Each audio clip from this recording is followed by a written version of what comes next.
Assalamualaikum warahmatullahi wabarakatuh.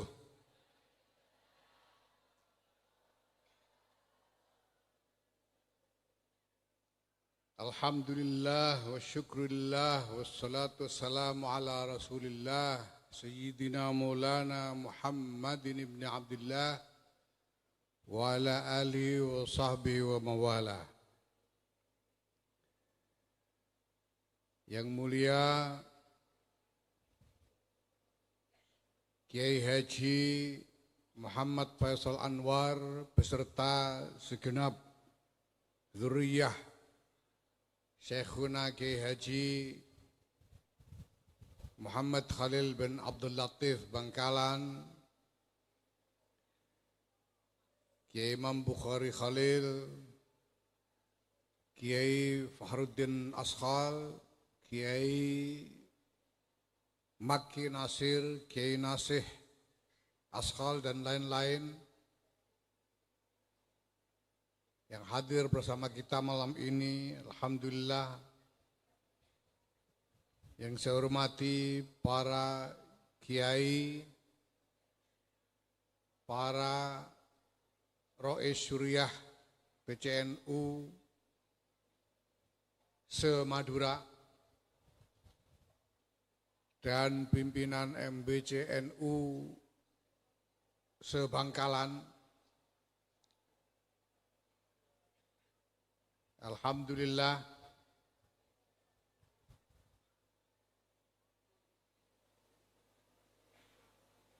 Fatayat.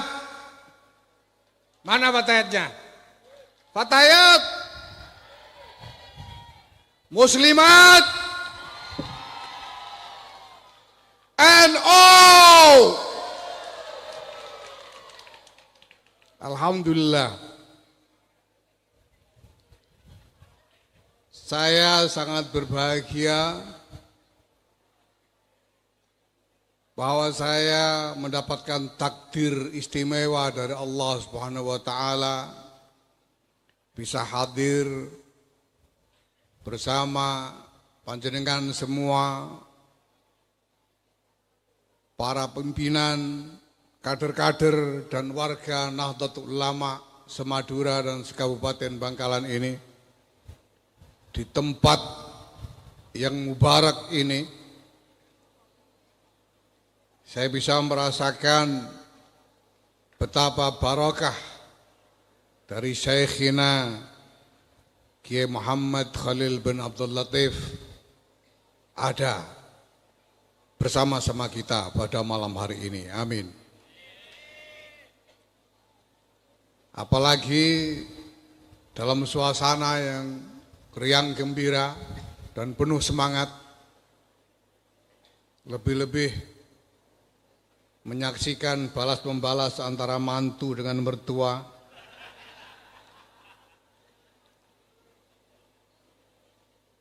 Caruk model NU ini. Alhamdulillah kita semuanya berbahagia dan bergembira pada kesempatan malam ini. Walaupun saya mendengar kabar, laporan bahwa disinyalir di tempat lain, di Jakarta atau tempat lainnya, konon ada yang mules atau meriang mendengar adanya acara pada malam hari ini. Bapak-bapak, ibu-ibu, para kiai, para nyai, hadirin wal hadirat yang saya hormati, alhamdulillah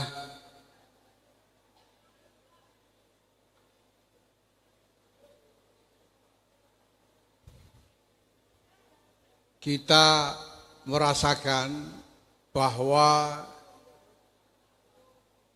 semangat bukan hanya kesadaran, tapi semangat dari warga untuk bernahdlatul ulama semakin kuat, semakin tinggi di tengah-tengah masyarakat kita. Saya sering mengulang-ulang karena ini merupakan kebanggaan bahwa orang yang mengaku NU di Indonesia ini sudah 57% dari penduduknya.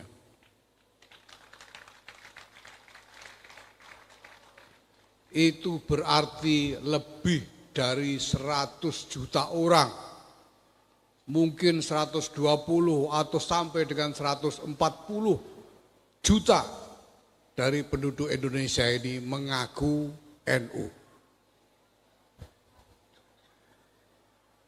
Ini menjadi gambaran dari apa yang 92 tahun yang lalu dinyatakan oleh Hadratus Syekh Kiai Muhammad Hasyim Asy'ari dalam salah satu dalam nasrah yang beliau umumkan dalam rangka Idul Fitri tahun itu 1335. Beliau mengatakan, inna jam'iyatana al-mubarakah walhamdulillah qad hazat iqbalal awammi 'alaiha. Qad hazat iqbalal awammi 'alaiha. Bahwa Jam'iyah kita ini telah tampak diterima oleh masyarakat umum.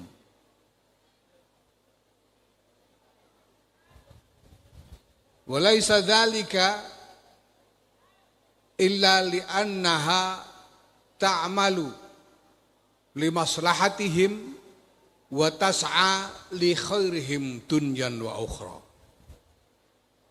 Dan diterimanya Jam'iyah Nahdlatul Ulama oleh masyarakat umum itu adalah karena Jam'iyah ini bekerja untuk kemaslahatan mereka semua, berupaya untuk kebaikan mereka semua, baik kebaikan dunia maupun akhirat. Dan ini merupakan pelaksanaan dari isyarah yang disampaikan oleh Syekhina Kiai Muhammad Khalil bin Abdul Latif melalui Kiai As'ad Samsul Arifin kepada Kiai Muhammad Hasyim Asy'ari tentang tongkat Musa itu.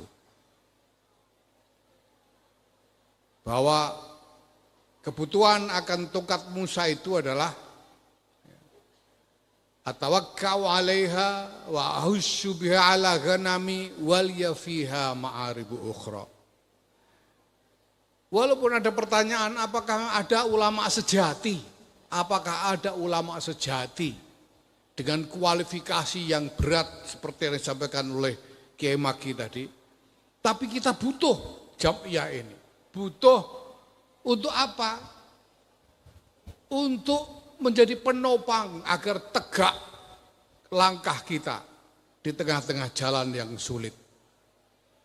Kita butuh untuk mengupayakan kemaslahatan bagi warga jamaah yang ada di dalam asuhan kita. Dan kita butuh untuk berbagai macam keperluan lainnya. Mengenai kualifikasi dari ulama itu sendiri, ini sesuatu yang sebetulnya kurang lebih nisbi, sesuatu yang relatif, karena zaman berkembang. Para ulama pada masa Syekhina mungkin belum cukup percaya diri untuk mengaku ulama, karena teringat pada ulama-ulama pendahulu yang hebat-hebat dari generasi Kiai Abdul Muhaimin, dari generasi Kiai Nawawi Banten, apalagi ulama-ulama sebelumnya dari generasi Imam Ghazali, Imam Syafi'i dan lain sebagainya. Mungkin para ulama pada waktu itu merasa kurang percaya diri untuk menganggap dirinya ulama. Sampai-sampai saya kira mengatakan, apa masih ada ulama di Jawa sekarang ini? Kalau diukur dengan kualitas ulama-ulama pada masa lalu. Tetapi hadirin wal hadirat yang saya hormati,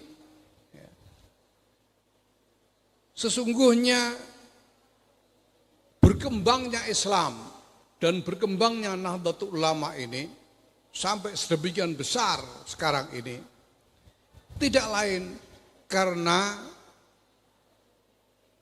relatif konsisten, relatif lestari standar keulamaan dari masa ke masa.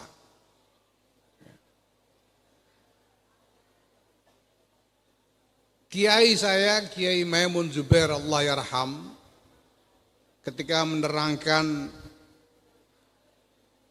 akhir dari surat Al-Fath,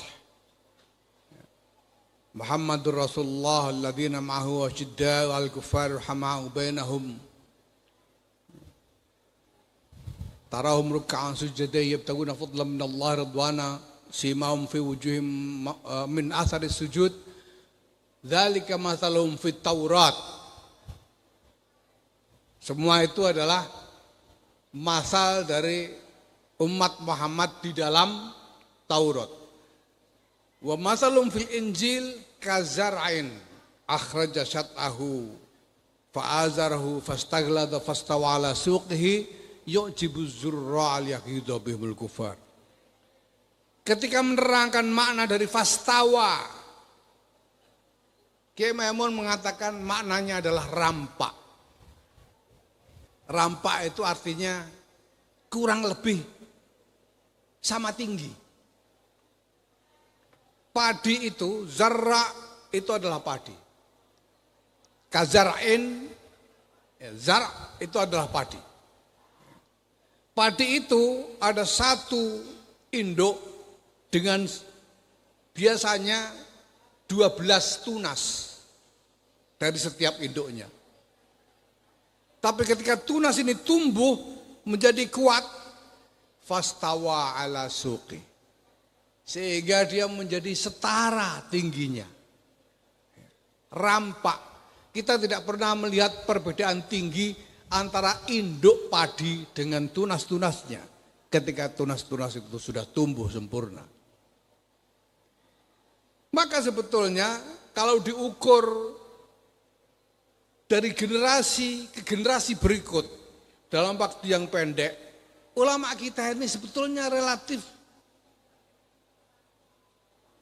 selisih kualitasnya tidak begitu ketara. Dari Syekhina Kiai Muhammad Khalil bin Abdul Latif ke Hadratus Syekh Kiai Muhammad Hasyim Asy'ari, selisihnya tidak terlalu ketara, seolah-olah rampak. Dari Kiai Hasyim Asy'ari ke Kiai Wahabatullah seolah-olah rampak. Dari Kiai Wahabatullah dan Kiai Bisri Sansuri ke generasi Kiai Ali Maksum seolah-olah masih setara. Baru kelihatan jaraknya itu setelah dari Kiai Muhammad Khalil ke Kiai Imam Bukhari Khalil baru kelihatan. Karena sudah terlalu jauh. Maka kalau ulama Jawa pada waktu itu dibandingkan dengan ulama dari generasi Kiai Nawawi Banten misalnya, ya memang terlihat jaraknya. Tapi kalau dikatakan tidak ada ulama, lalu bagaimana hidup umat ini kalau memang sungguh-sungguh hakikian tidak ada ulama? Tidak mungkin. Maka kalau Syekhina Kiai Muhammad Khalil mengatakan apa ada ulama di Jawa, ini adalah li ajli tawadhu. Karena tawadhu beliau, apa ada ulama yang sejati? Karena memang dari generasi ke generasi ini selalu ada perbedaan. Apalagi zaman sekarang. Dulu pada zaman kakek saya, karena kehebatan dari Hadratus Syekh Kiai Muhammad Hasyim Asy'ari, Kiai Wahab Asbullah, kehebatan dari Syekhina Muhammad Khalil Bangkalan. Banyak orang-orang yang bukan kiai kepingin anaknya juga jadi kiai. Karena kiai menunjukkan haibah yang luar biasa.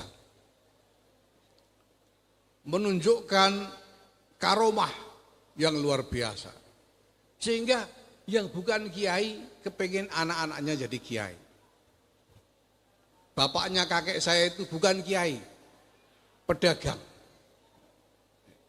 Tapi kepingin anak-anaknya jadi kiai jika anak-anaknya disuruh mondok semua. Supaya jadi kiai. Pada zaman bapak saya, ini mulai ada kiai-kiai yang tidak terlalu kepingin anaknya jadi kiai.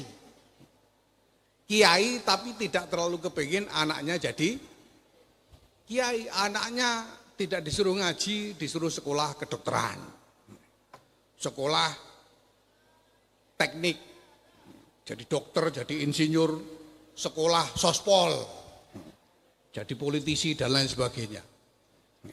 Yang kemana-mana tetap dipanggil Gus, gitu. Walaupun kalau disuruh ngaji ya, wallahu a'lam bishawab.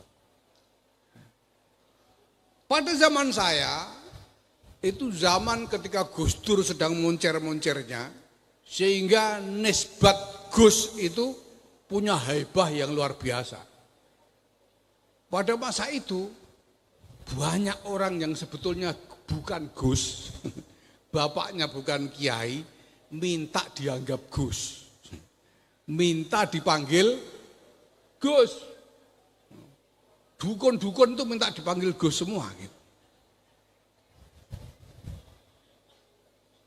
Jadi sampai saya cerita kemarin waktu di Pasuruan, di Jombang itu saya pernah nemuin ada tempat reparasi jam. Di situ pelangnya itu tulisannya Gus Seiko, dukun jam. Karena Gus begitu hebat. Nah pada zaman milenial ini Masya Allah, ini mulai banyak orang-orang yang sebetulnya bukan kiai minta dianggap kiai. Ini Masya Allah. Nah ini adalah hal-hal yang memang tidak terelakkan karena perkembangan zaman. Nisbat itu ibarat cangkang kepiting. Bentuknya seolah-olah sama. Cangkang kepiting itu. Tapi kepiting itu isinya bisa beda-beda. Ada kepiting yang dagingnya banyak, ada kepiting yang dagingnya sedikit. Sampean bisa bandingkan nisbat ketua umum PBNU misalnya. Ketua umum PBNU itu dulu isinya yang menyandang nisbat ketua umum itu Kiai Haji Abdurrahman Ad-Dakhil bin Abdul Wahid bin Hasyim bin Asy'ari. Sekarang ketua umumnya cuma begini. Ketua umumnya cuma Yahya Khalil. Ini menunjukkan bahwa walaupun nisbat itu masih seperti sama bentuknya, tapi isinya tergantung zaman. Pengurus NU, dulu kalau jadi pengurus NU itu sudah Masya Allah. Tapi isinya, ditanya Fikroh Nahdiyah saja itu, ya, belum tentu. Nah ini adalah akibat dari perubahan zaman. Ini semua kita sadari sejak awal. Bapak Ibu hadirin wal hadirat yang saya hormati. Itulah sebabnya pada periode ini Pengurus Besar Nahdlatul Ulama menerapkan agenda-agenda sedemikian rupa untuk mendekatkan kembali antara isi dengan cangkang ini.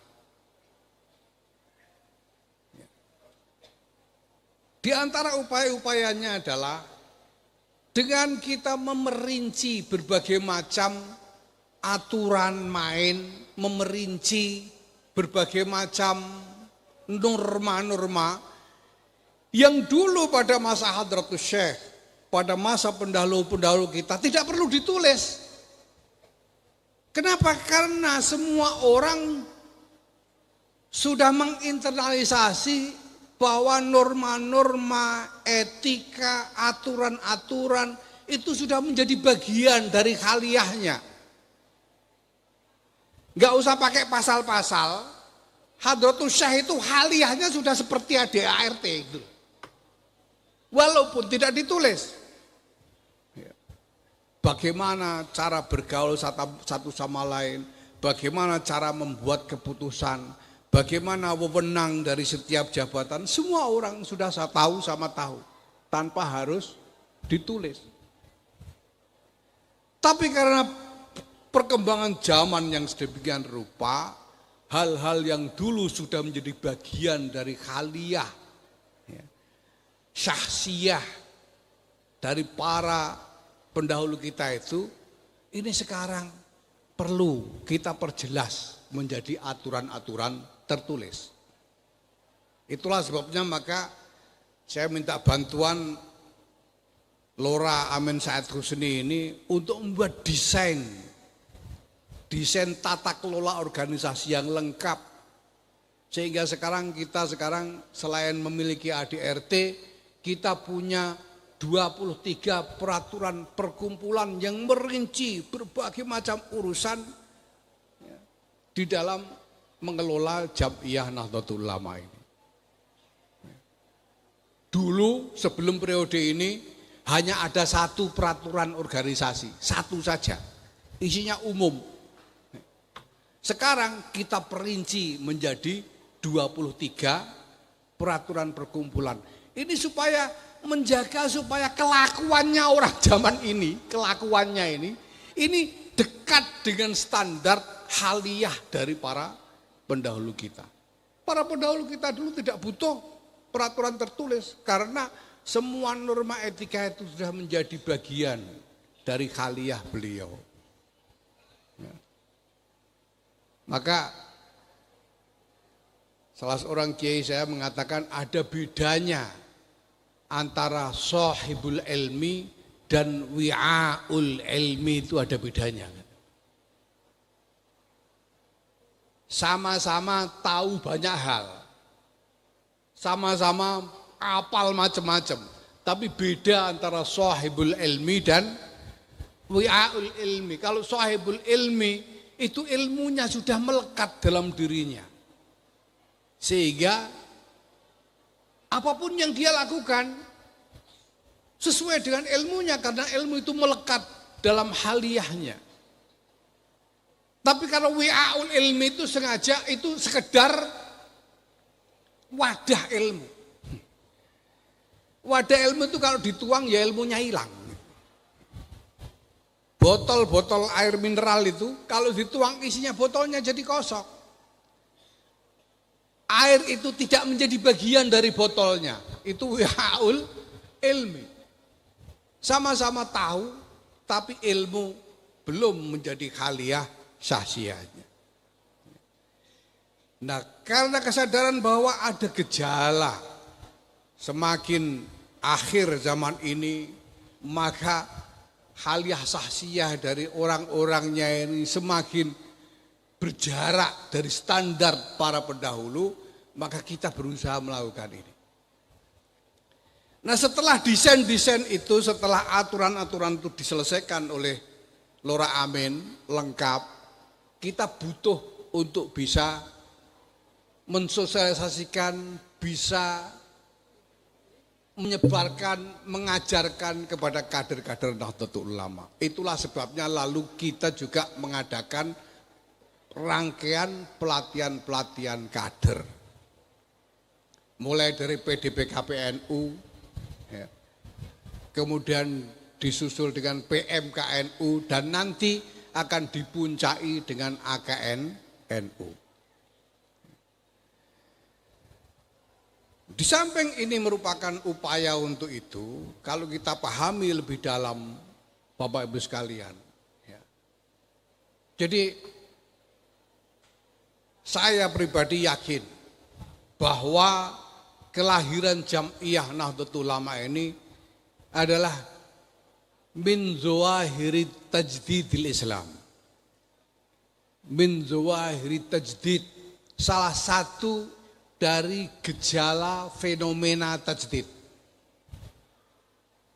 Rasulullah Muhammad SAW bersabda, Innallaha yab'atsu fi inda ra'si kulli mi'ati sanatin lihadil ummati man yujaddidu laha dinaha. Bahwa Allah pada setiap kepala dari 100 tahun membangkitkan bagi umat ini aktor man yang mentajdid bagi mereka agama mereka. Tajdid ini dalam hal ini bukannya menciptakan sesuatu yang baru yang belum pernah ada. Tajdid dalam agama itu adalah menghidupkan kembali, menyegarkan kembali hal-hal dari agama ini yang mulai kelihatan pudar, mulai kelihatan berkurang cahayanya, disegarkan kembali. Itu tajdid. Nah, masalahnya ada perbedaan pandangan di antara para ulama mengenai ra'su kullu mi'ati sanatin ini.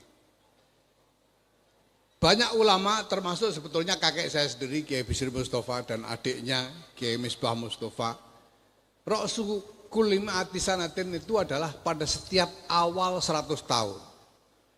Jadi kira-kira kalau abad ini ya ra'su hadal qarni itu ya tahun 1400 kira-kira begitu. Maka saya ingat betul seringkali sekitar akhir masa dari kakek saya Kiai Bisri Mustafa sebelum beliau wafat tahun 76, 77, beliau wafat tahun 77. Dalam pengajian-pengajian beliau sering menyinggung bahwa kita sedang menunggu mujaddid sebentar lagi. Karena tahun 1400 itu jatuhnya kira-kira sekitar tahun 1980. Itu tahun bertepatan dengan tahun 1400 Hijriah. Tapi kemudian menurut adiknya kakek saya Kiai Misbah Mustafa, beliau memandang bahwa ternyata tahun 1980 tidak terjadi apa-apa. Tidak terjadi sesuatu yang bisa dilihat sebagai min zawahiri tajdid itu. Apalagi terkait dengan NU, tahun 80 itu tidak terjadi apa-apa di NU. Sampai-sampai saya ingat Kiai Misbah Mustafa mengatakan NU tahun 90-an beliau mengatakan NU masih ada, ini jangan-jangan sudah maksa kan. Karena sudah lewat masanya tajdid, tapi tidak terjadi apa-apa. Nah kalau sudah lewat berarti ya sudah habis ajalnya. Itu dalam pandangan Kiai Misbah Mustafa. Sudah sampai ajalnya. Tapi ada pandangan lain yang saya dengar dari Kiai Maimun Zubair. Menurut Kiai Maimun Zubair bahwa ra'su kulli mi'ati sanatin itu yang lebih tepat adalah antara tahun ke-40 dan tahun ke-50 setiap abadnya.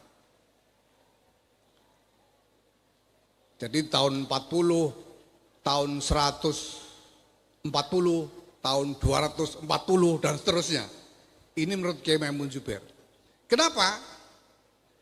Karena ada riwayat seorang mantan rabi Yahudi yang kemudian masuk Islam pada zaman Rasulullah Muhammad sallallahu alaihi wasallam, yaitu Ka'ab al-Ahbar, yang menceritakan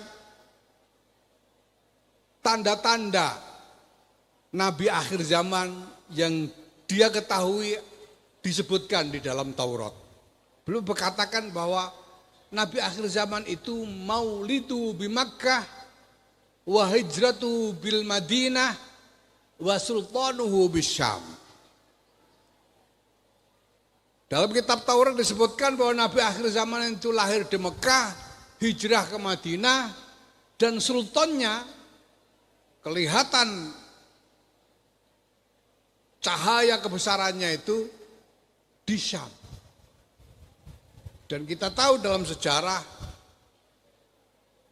meluasnya pengaruh Islam itu dimulai dari berdirinya Daulah Islamiyah, Daulah Umayyah di Syam, di Damaskus.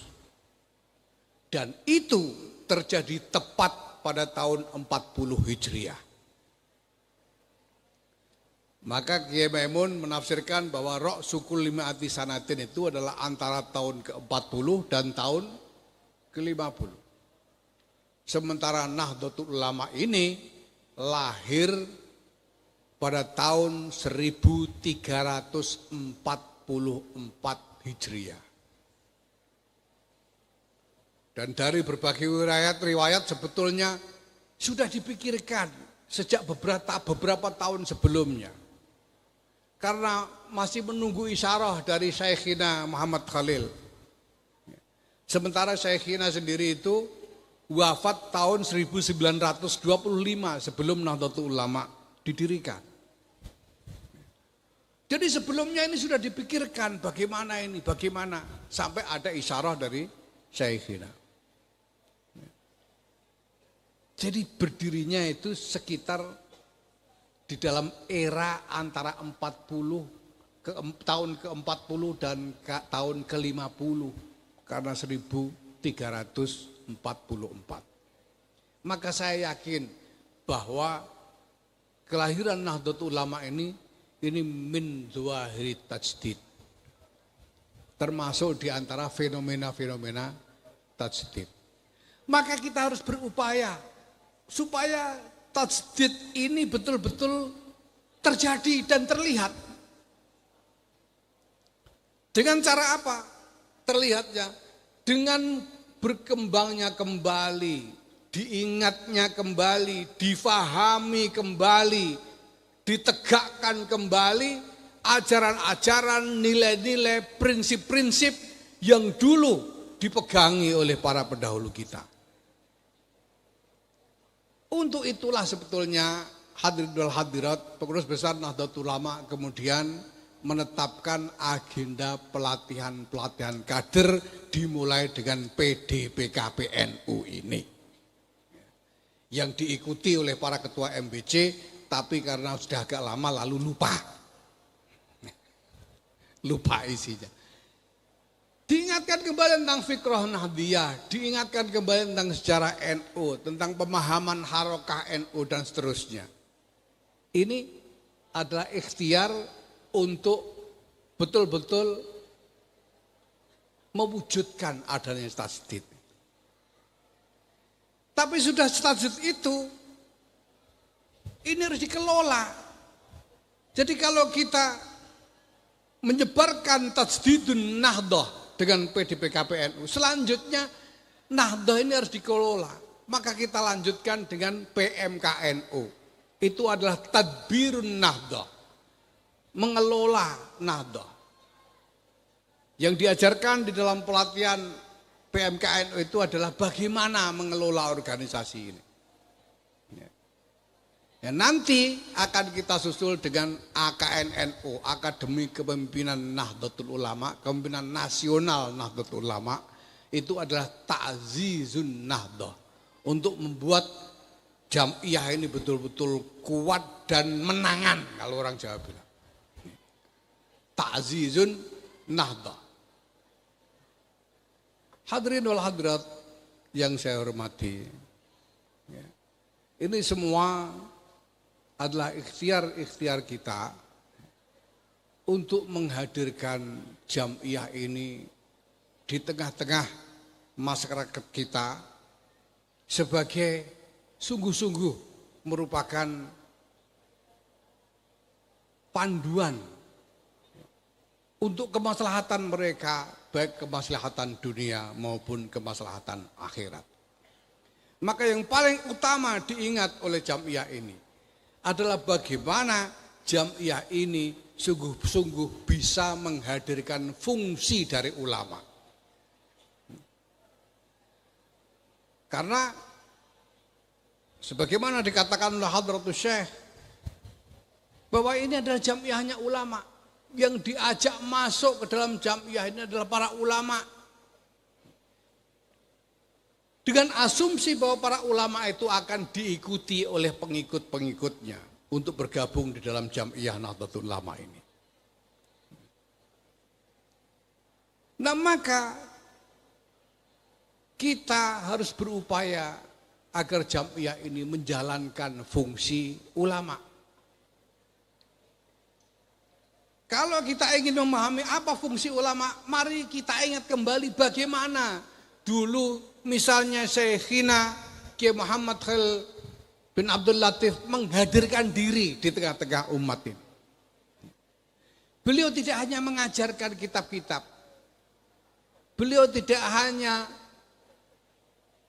mengasuh santri-santri di pesantrennya, tapi beliau mengasuh seluruh masyarakat. Yang minta doa didoakan, minta suwuk disuwuk, minta jimat dikasih jimat. Sampai ada riwayat Bupati Bangkalan waktu itu minta srono untuk tolak hujan, dan dikasih wifek yang tulisannya saya enggak tega membaca di sini. Tapi ini sudah terkenal di antara hadirin wal hadirat sekalian. Ya. Ada cerita apa kalau orang Madura bilang PSK yang minta didoakan laris, dan didoakan laris beneran sampai kapok dan minta doanya dicabut karena terlalu laris katanya. Itu saya kira. Nah, kalau kita mengharapkan ada karomah seperti Syekhina Kiai Muhammad Khalil, ya wallahu a'lam. Wallahu a'lam. Karena dulu Syekhina itu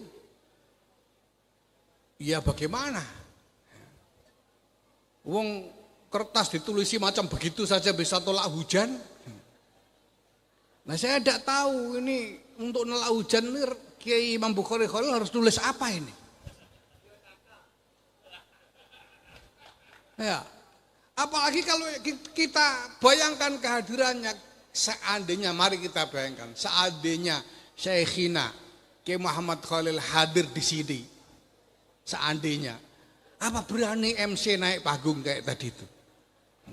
Apalagi naik bin naik tadi itu, tidak mungkin berani. Ya.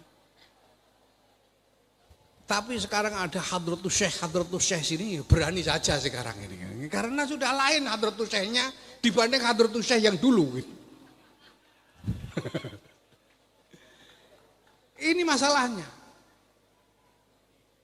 Nah bagaimana kita bisa menghadirkan Jam'iyah Nahdlatul Ulama ini dengan fungsi yang mendekati, dengan kapasitas yang mendekati seperti kehadiran para pendahulu kita. Dulu itu Syekhuna Kiai Muhammad Khalil tidak perlu bikin puskesmas di dalam pesantren, kan tidak perlu. Tidak perlu bikin klinik di sini, tidak perlu ngundang dokter. Tidak perlu bikin koperasi. Ada orang butuh apa, didoakan saja hasil sudah. Orang sakit apa saja disuwuk, sembuh, gak usah pakai resep. Orang mau belajar dan kadang tidak diajar, cuma disebul saja itu sudah masuk ilmunya. Ada kiai-kiai seperti itu dulu itu. Tapi sekarang karena susah, ya, Enggak tahu apa masih ada apa enggak kiai yang bisa seperti itu kualitasnya. Kita selenggarakan macam-macam. Kita bikin Robitoh Ma'ahid untuk ngurus lembaga-lembaga pendidikan pesantren. Kita bikin LP Ma'arif untuk sekolah-sekolah madrasah-madrasah. Kita bikin lembaga pengembangan pertanian NU yang dipimpin Chandra tadi. Kita bikin lembaga kesehatan, kita bikin lembaga kemasan dan lain sebagainya. Ini sebetulnya untuk mewujudkan kembali kapasitas-kapasitas fungsi kehadiran para ulama masa lalu pendahulu kita di zaman sekarang ini.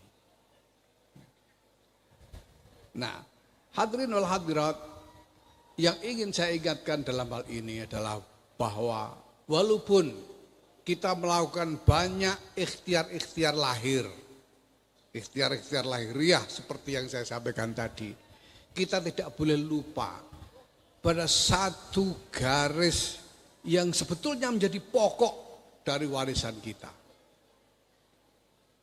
Bahwa keulamaan itu bukan hanya soal pengetahuan.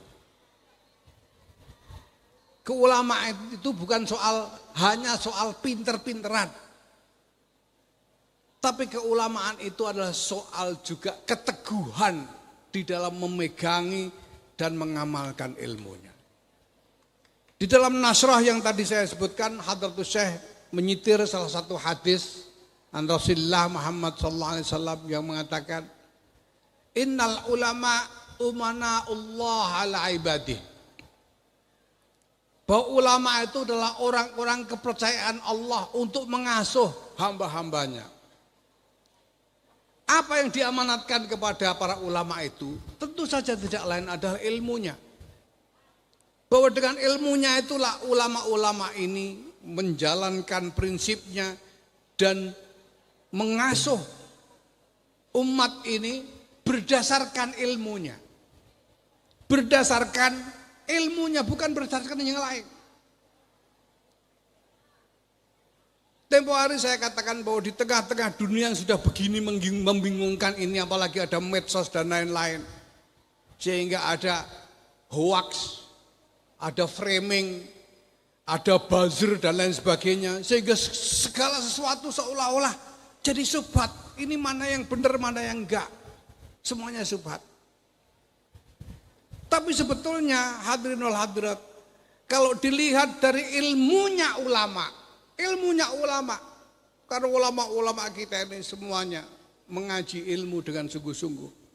Kalau dilihat dengan ilmunya ulama, semuanya sebetulnya jelas.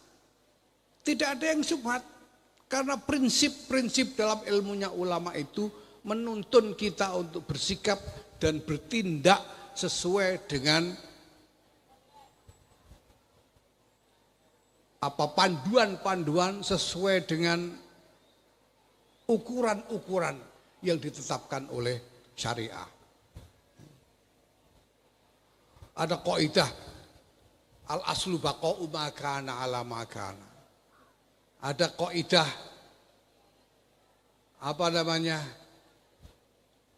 al-bayyinatu al-mudda'i wal yaminu liman angkara.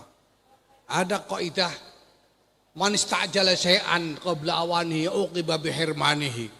Ada kaidah macam-macam yang kalau itu diterapkan semua jadi jelas. Bagaimana kita harus bertindak jadi jelas? Kalau memang ilmunya ulama itu digunakan sebagai landasan untuk bertindak.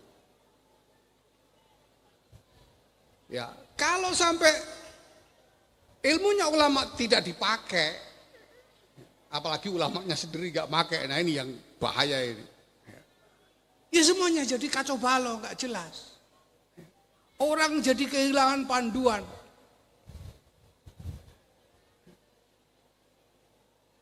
Saya sering mengatakan kepada teman-teman bahwa di tengah-tengah zaman yang serba tidak menentu ini, semuanya tidak menentu. Sampai ke tingkat internasional itu semuanya tidak menentu. Orang sekarang bingung besok pagi itu yang namanya Donald Trump itu mau ngapain, kita semua orang gak tahu. Kemarin begini, besok begitu. Ya, Banyak sekarang orang tokoh-tokoh yang kemarin diajak bicara, bilang A, ya setuju A, besok pagi ganti jadi B, tidak karu-karuan. Dunia ini mau memperkirakan apa yang mungkin terjadi itu sudah sulit sekali karena serba tidak menentu. Dalam keadaan begini kita harus teguh menjadi aktor yang penentu. Dan itu berarti kita tidak boleh berubah. Kita harus istiqomah, kita harus lurus di dalam prinsip-prinsip yang seharusnya. Supaya ketika orang-orang bingung, orang jadi melihat kita bahwa ini patut menjadi panutan, menjadi panduan. Karena selalu jelas, selalu tentu, selalu teguh di dalam prinsip-prinsip yang dijalankan.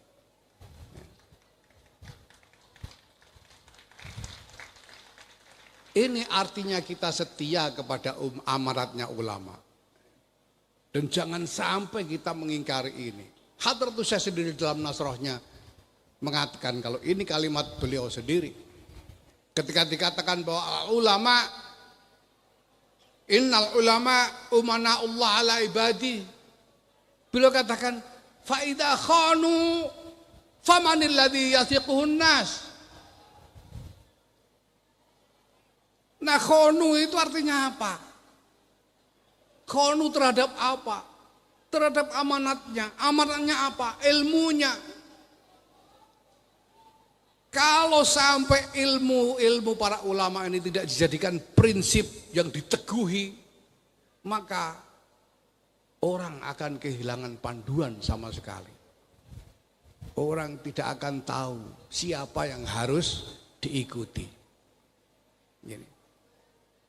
Yang kedua, hadirin hadirat yang juga sangat penting adalah bahwa kita ini mewarisi, bahkan kita masih merasakan asarnya dari kuwah ruhaniyah para ulama pendahulu kita.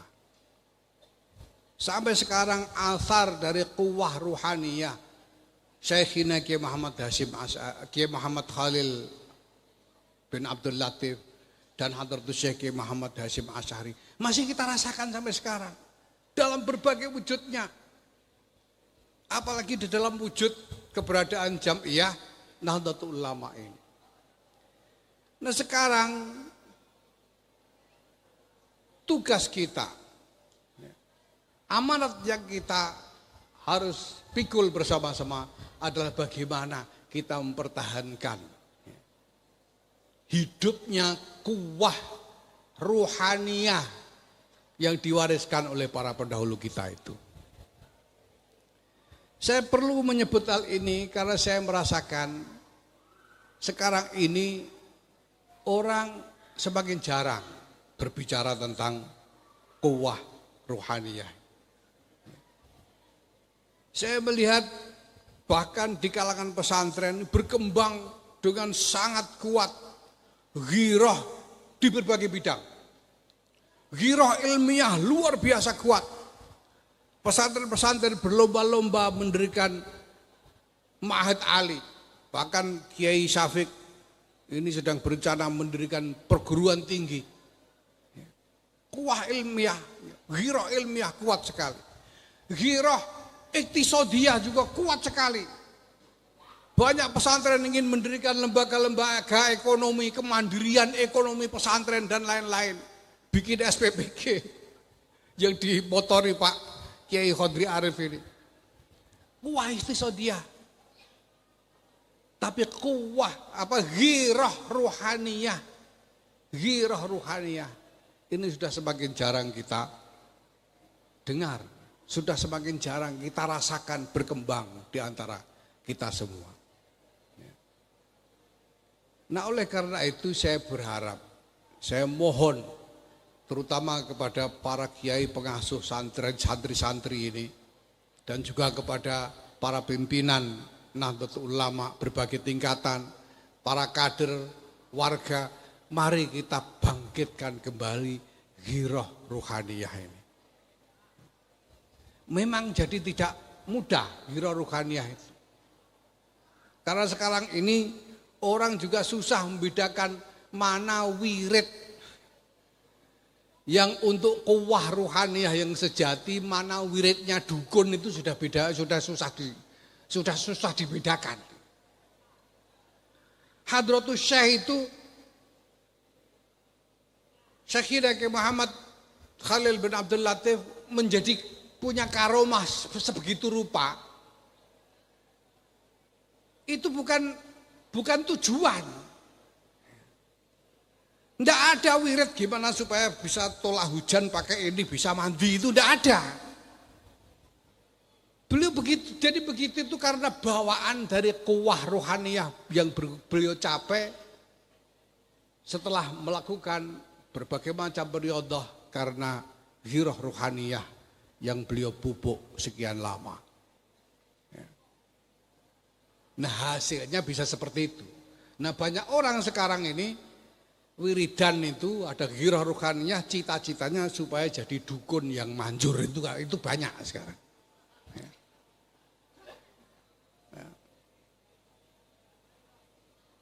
Nah kadang-kadang orang wirid kalau apalagi tidak pakai mursyid, kadang-kadang kebanyakan wiridnya tidak kuat mentalnya, itu juga terjadi. Nah yang paling aman Bapak Ibu sekalian, ini kalau kita melakukan zikir ini secara berjamaah, ini yang paling aman. Dan menurut saya ini sudah waktunya. Zaman sahabat saja, zaman Rasulullah sallallahu alaihi wasallam saja sudah ada peringatan dari Allah. Alam ya'ni lil ladzina amanu an takhsha'a qulubuhum li dzikrillah wa ma nazala minal haqq wa la yakunu kal ladzina utul kitaba min qabl fatala alaihimul amadu faqtasat qulubuhum wa aktsaruhum fasiqun. Sudah waktunya kita ini kembali kepada zikrullah. Sudah waktunya kita ini berteguh dengan ajaran-ajaran Allah. Jangan sampai kita ini kayak umat-umat terdahulu. Karena ini sudah mengkhawatirkan. NU ini sejak zaman reformasi sampai sekarang nggak ada yang nggak enak. Dulu itu orang NU jadi pegawai negeri aja tidak bisa sebelum reformasi. Tidak bisa jadi pegawai negeri. Sekarang asal ngaku NU, apalagi dzurriyyahna syekhina, wah gampang jadi bupati. Sampai rebutan. Saking gampangnya. Enggak ada yang enggak enak sudah reformasi. Maka jangan sampai kita ini ya nakuna kalladzina utul kitab min qabl fatal alaihimul amadu faqasat qulubuhum wal iyadu billah tsummal iyadu billah. Maka qad ana alaina li dzikrillah wa ma nazala minal haq. Mari kita kembali kepada zikir, dan supaya aman zikir ini mari kita lakukan secara berjamaah. Maka saya ingin mengajak kepada seluruh kader-kader dan warga NU, mari kita hidupkan majelis-majelis zikir yang dulu begitu hidup di zaman para pendahulu kita. Lailatul Istima untuk berzikir bersama, mari kita hidupkan kembali. Kalau sudah kehabisan bahan untuk ceramah, nggak usah pakai ceramah, nggak apa-apa, yang penting zikir saja. Karena justru yang penting itu zikirnya itu. Zikir berjamaah. Untuk mendoakan kemaslahatan kita bersama. Mendoakan kemaslahatan Jam'iyah Nahdlatul Ulama, mendoakan kemaslahatan bangsa dan negara. Maka hadirin wal hadirat yang saya hormati, mari kita jalani dengan penuh optimisme ya, masa depan yang akan kita jemput walaupun di tengah berbagai kesulitan yang mungkin harus kita alami. Di tengah berbagai gejolak yang mungkin tidak terelakkan harus kita alami. Mari kita jemput dengan optimisme bahwa Jam'iyah Nahdlatul Ulama ini sungguh-sungguh Jam'iyah yang mubarakah. Bahwa Jam'iyah ini sungguh-sungguh membawa barokah bagi kita semua. Insya Allah apapun yang terjadi. Kalau kita merasakan gejolak, ini karena sebetulnya karena turunnya nikmat besar-besaran dari Allah. Bapak Ibu, kalau hujan cuma rintik-rintik, itu nggak akan ada banjir. Nggak akan ada gejolak macam-macam di sungai. Tapi kalau hujan deras besar-besaran, pasti ada ombak, pasti ada banjir sedikit-sedikit, itu pasti. Saya kira bahwa kita harus mengalami berbagai macam gejolak dan dinamika ini justru husnudzon kita adalah karena besarnya anugerah karunia nikmat yang sedang diturunkan Allah Subhanahu wa taala kepada kita semua. Insya Allah sesudah ini kalau yang namanya zabat-zabat itu sudah tersingkir, sudah yadhabu jufa'a semua, maka wama yanfa'u wa amma ma yanfa'u linnas fayamkusu fil ard, insyaallah. Amin ya rabbal alamin. Semoga Allah Subhanahu wa taala dengan barokah karomah dari Syekhina Kiai Muhammad Shalih Bangkalan senantiasa menaungi kita semua dan disediakan untuk kita semua masa depan yang lebih baik, yang lebih cerah, yang lebih membahagiakan untuk kita dan para penerus kita. Amin. Saya ucapkan sekali lagi terima kasih. Wallahul muwaffiq ila aqbit thariq. Wassalamualaikum warahmatullahi wabarakatuh.